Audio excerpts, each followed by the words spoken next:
Before you get started spraying, if you do not have a lot of experience, it is best to start on a large flat area, like the side of a house or other area not easily seen. You can even just spray water for practice, but make sure you let the surface dry completely before painting with real paint.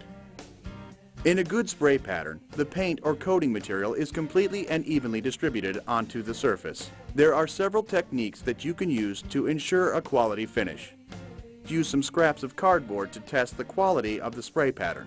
Start at the minimum spray pressure and slowly increase the pressure until a good spray pattern is achieved. This is a good spray pattern. Notice that there are no runs in the pattern and that the pattern itself is smooth and even. If your pattern has what are known as fingers or tails, that is, an uneven finish such as this, then the pressure should be increased. Spraying at the lowest pressure possible while still getting a good spray pattern will save wear and tear on your pump and spray tip. If you are at the maximum pressure setting and the spray pattern is still not suitable, a smaller spray tip hole size should be used, or your material may need to be thinned. The spray gun should be held approximately 12 inches from the surface and aim straight at the surface like this.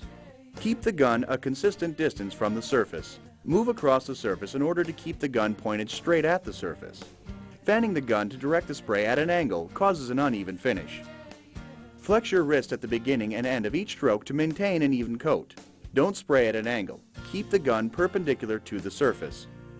To practice proper gun positioning without spraying, try moving the gun and holding it perpendicular to the surface only 2 inches from the wall to learn the technique. Notice how at the beginning and end of each stroke you must flex your wrist to keep the gun and tip square to the surface. Move out to 12 inches for further practice. Work in sections only as far as you can comfortably reach. First, spray the outer edges and cut in any corners. Then point the spray tip at the edge of the previous stroke so the spray pattern is actually overlapping the prior stroke by 1/2. Trigger the spray gun after beginning each stroke and release before ending the stroke. Your arm should be moving before and after you trigger the gun.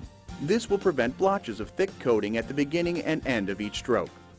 To ensure an even amount of paint on the surface, after completing the first stroke, aim the spray gun so the tip points at the edge of the previous stroke, overlapping each stroke by 1/2. When spraying on broad open surfaces such as ceilings and bare walls, the outside edges should be sprayed first. Then the middle can be sprayed more quickly. For inside corners, aim your spray gun into the corner, like this. Spray along the corner, painting an even amount on both sides. Typically, when painting, it's best to start at the top and work your way down. Begin by spraying any eaves or the underside of overhangs. The direction you spray is determined by the construction. As a general rule, spray horizontal and make sure you direct the spray up a little to spray the bottom lip of your siding. With a little practice, this easy-to-use sprayer will have you spraying like a pro in no time. Remember, hold the gun straight with no tilt up or down, or angle left or right. Have the spray gun moving before and after you trigger the gun. Move at a consistent speed, and when spraying, overlap the prior stroke by 50%.